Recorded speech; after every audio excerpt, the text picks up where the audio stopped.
Good morning, guys. Paul here. Today I got a 2001 E430 4MATIC.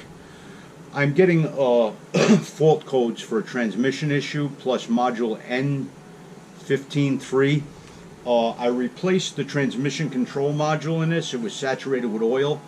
The adapter plug is known to fail on these and leak, and the oil can follow all the way up through the lines and destroy the computer.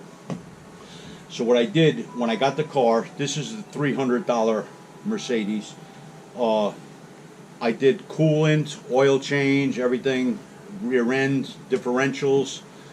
The front is stupid. They don't have a drain plug on the front differential on these. But I did a transmission flush and filter change. But now I'm getting, it was good for a minute. Now I'm getting these codes again. I'm thinking the conductor plate went bad. They're known to fail after around 100,000 miles. This has, I believe, 127,000 miles on it. So what I'm going to try doing now is throw the conductor plate on, a replacement. And I'm going to do a ohms test on every one of the solenoids. I'm going to take you over here and show you this. You can make a note of the position of these solenoids and their values. Have modulating pressure control solenoid, that's 4 to 8 ohms. Shift pressure control solenoid, 4 to 8 ohms. 1, 2, 4, and 5 shift solenoid, 2.5 to 6.5 ohms. 3 to 4 shift solenoid, 2.5 to 6.5 ohms. TCC solenoid is 2 to 4 ohms. 2 to 3 solenoid is 2.5 to 6.5 ohms. All right, I figure while I have this off, I may as well test all of my solenoids. If I get a discrepancy on any one of the readings on this, I'll just throw the transmission pan on temporarily to just protect it from getting dirt contamination. I'll cover this up in a plastic bag, the throttle body, and leave it in my basement while I get a replacement solenoid. So if you're going through the trouble of changing your conductor plate, check your shift solenoids, all your control solenoids. Doesn't take that much time, and you'll know what's going on with the transmission. Okay, all right, I'm gonna get my tools together. I got a brand new toy I'm gonna try using. I got a AC Delco electric ratchet. It seems like it's built sturdy as a brick crap house, but it's a little bigger than what I was expecting. I like the size of the Milwaukee. They're a little bit smaller.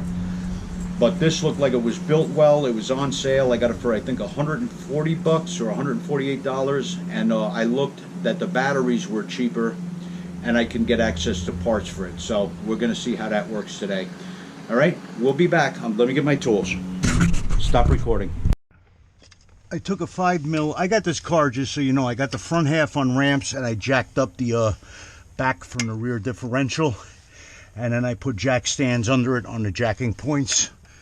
I should jack the front of the car so I got a little more room to work, but this will be a little tight, but I'll be okay. If I have to, I will jack it. Make sure you clean that bolt so you sink that 5mm in there all the way. You don't want to strip that drain plug out. Mine's nice and clean because I just did this maybe 2 months ago. I haven't really had the car on the road. Fluid looks pretty clean. I did a flush on it. I guess there was a little bit of the old fluid left, but it looks pretty clean. All right, I'm gonna let that drain out. I don't think it's gonna overfill that container. You wanna watch it for a minute? I'm gonna put the drain plug away. That's a new crush washer on there too. All right, let me let that drain. Have this running? No, no, no way. No, you do not do that with the engine running. You'll burn the transmission up. Now, why is mine you have to do when it's running? Some reason you have to pump it out. With this, you'll burn a pump up. Yours must have a reservoir that it pumps from to empty it. This one, it all settles down in the transmission pan. I had it running when I flushed it. What I did when I flushed this, it's a good idea for you guys that want to do a transmission flush. Let me show you this hose. I took a heavy black garden hose right here. When you pull the transmission filter out, you can fit this snugly, just force it up against that, and then put the other end of the hose in a fresh gallon of transmission fluid and start the car and have somebody run through the gears, and it'll keep sucking up that fresh fluid and pump all the old stuff out of the cooler and the radiator and the torque converter. I had to stop and add more fluid to the gallon jug and then continue again and run through the gears. And it was a good way to flush out the transmission instead of disconnecting lines or anything. That's just another way to do it. I did not go with Mercedes-Benz transmission fluid. What I used was Shell 134. That meets the specs for Mercedes-Benz 722.6 transmission, and I got a better deal on that on eBay, so that's an alternative to using Mercedes-Benz transmission fluid. I've been on the forums and everything. People have said they've used that with no negative consequence at all, so that's a way to save some money. Okay guys, I just dropped the transmission pan. That's not that complicated. 6 bolts to remove, actually 7, because you got one that holds the shield for the adapter plug. That's a T30 Torx to take them out. When you're retightening them, they're I believe it's 8 Newton meters or 72 inch-pounds. The same with the throttle body is 8 Newton meters or 72 inch-pounds. I could not find the torque spec for the solenoid bolts, but I'm assuming it's probably the same. I'm going to take it easy on them. I'm not going to over tighten them because I'm going into aluminum. So better to be safe than sorry. All right. I was going to save this fluid because I had done that flush, but I'm not going to be cheap. That's not that much fluid. That's like 4 or 5 quarts, and that doesn't look too great. So I'm assuming that that new fluid helped clean that transmission out. That's what my buddy said. He thought it was the idea of why it looks so shitty already. I'm tending to agree with that, so I'm going to go get another filter.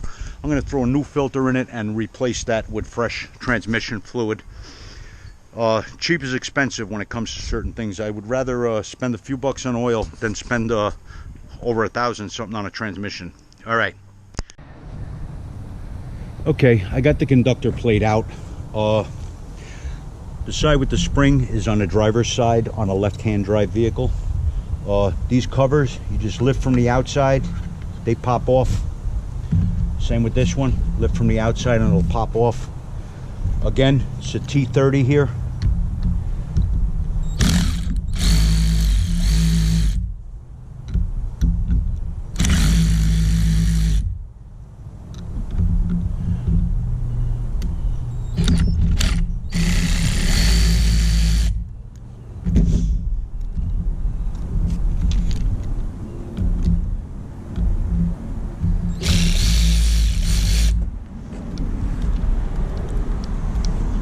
They're really threaded in a lot. You block the camera.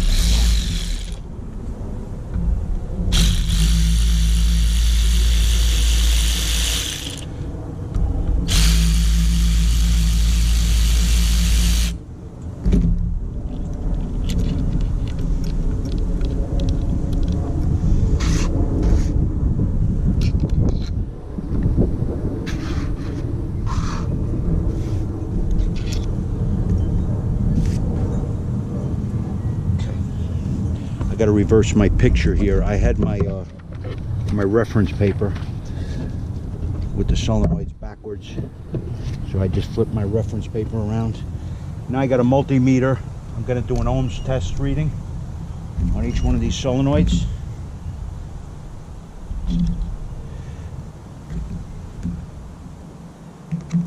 This is the 3 to 4 shift. It should be 2.5 to 6.5.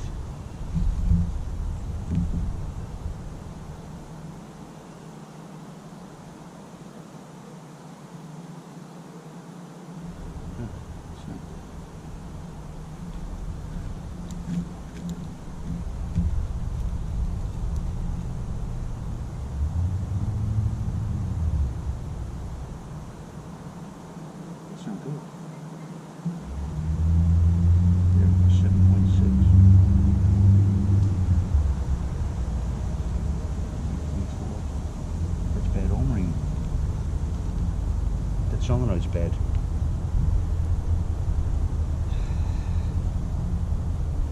.3, there we go. There we go. Now we got it. I had dirt on the 5.9. What's that one supposed to be?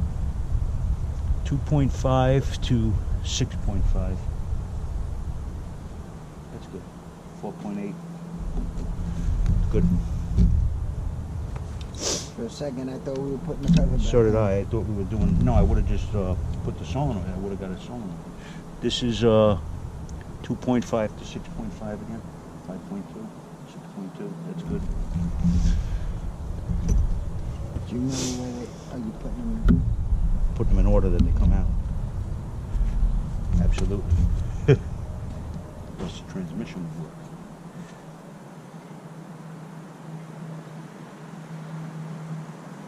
.7. That's 4 to 8 ohms. That's good. 5.7. This one is supposed to be 4 to 8 ohms again.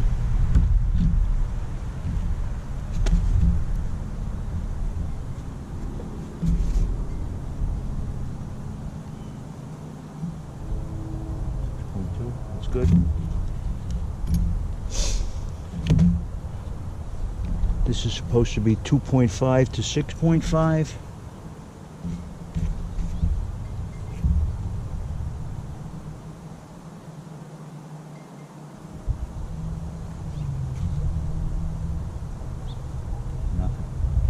Nothing. That's the problem.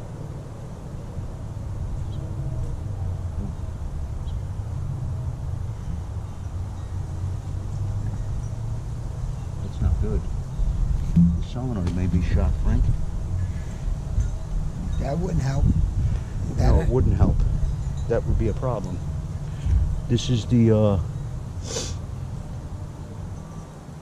2 to 3 shift solenoid. That would make me not go out a second gear.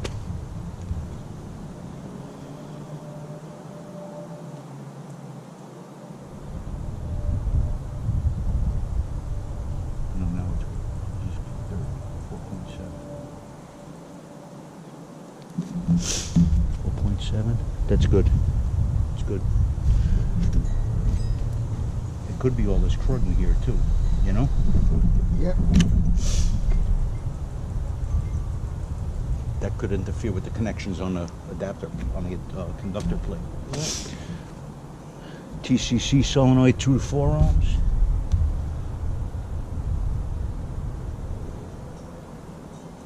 That's good. All the solenoids tested within range. I was wondering if I might have had a bad solenoid. Now the adapter, oh, I should be filming it with this too. All right, I just got done doing an ohms reading on all the solenoids. I have this reference paper here. They all read within spec. Now I'm going to take the conductor plate off. All this does is kind of like snap off of here. Gotta lift this up a little bit. Let me see what side will come off first. All right, this side has a snap on it. It kind of snaps on. Let me see if I can lift it this way. It'll come off.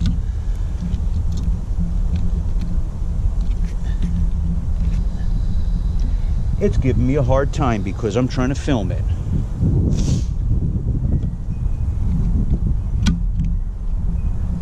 There it goes. It just lifts right off.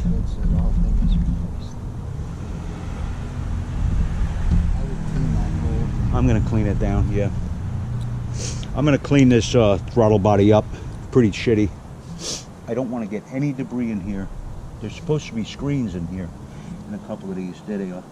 Screens. They're nice and clean. I don't want to push any of this dirt down in there either, you know? Because you could have been getting faulty readings from the dirt. Yep, on the connections, right?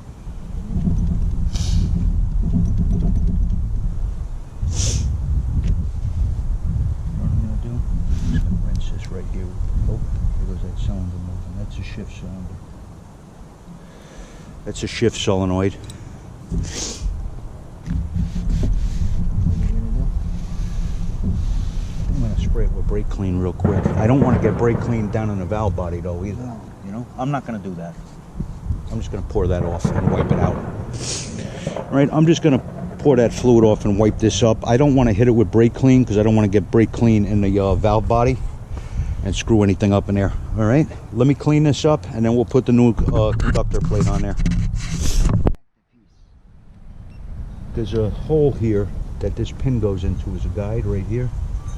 See that pin on the conductor plate? That goes right in that hole there. And it just sets up. Clips on, I believe. That is where it goes. Yep. Just goes in there, it snaps. It snaps on.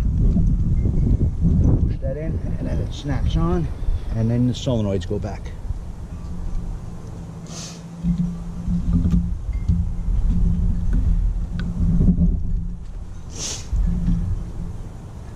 Can you wipe down the solenoids? Don't even worry, that doesn't mean anything. I wipe the contacts down, that's the important part, you know?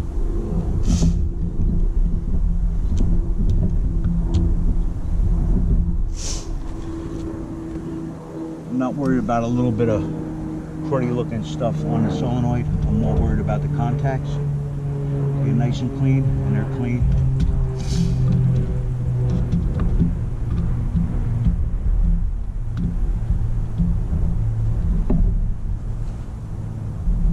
Now you can wipe the tops of them off if you want.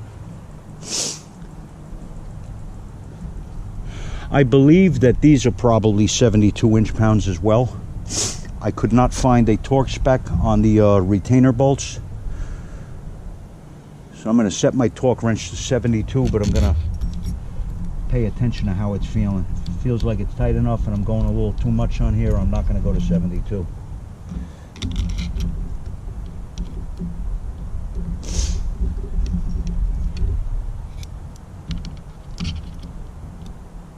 Not a complicated job to do, just a pain in the ass getting to it, right? Right? Yeah.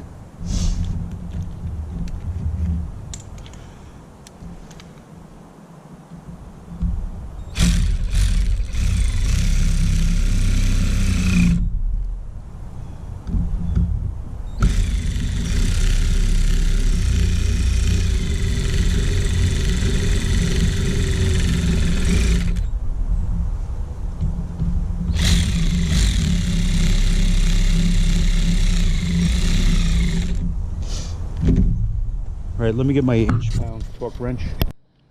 I bet you one of them were dirty. Might not have been connecting, you know? Probably. That's probably what the case was, right? Because you see when you try to get it arm off. Yeah, I couldn't get a reading. I believe there was lack of connection, right? Yeah. All right, I got that to 72 inch-pounds. Still got camera? I gotta go get my converter to 3/8. I tightened these down, and it didn't feel like 72 inch-pounds is what goes on that. It felt like I was gonna over tighten them, so I just snugged them. That seems good enough to me. I see them bending where they're pulling the solenoids in. I would rather play it safe than strip this out and have to get a new throttle body. That's over $1,000 right there. I don't even think I could get one of them from a junkyard. I'd probably have to buy a whole transmission. All right, so I'm playing it safe, guys. If you want to knock me in your comments, sorry, I'm scared. All right, guys, everything's back together. I'm thinking that I might have had a conductivity problem because I was having a hard time with getting an ohm reading off of some of these solenoids. They might have just been all shitted up and it wasn't making good connection with the conductor plate. I'm gonna throw this back in, and it's too hard to film it under the car. So I'm just gonna put a couple of the end bolts in and then easily start easing that up in there. Just snugging them up by hand and gradually work it up to 72 inch-pounds or 8 Newton meters all the way around, okay?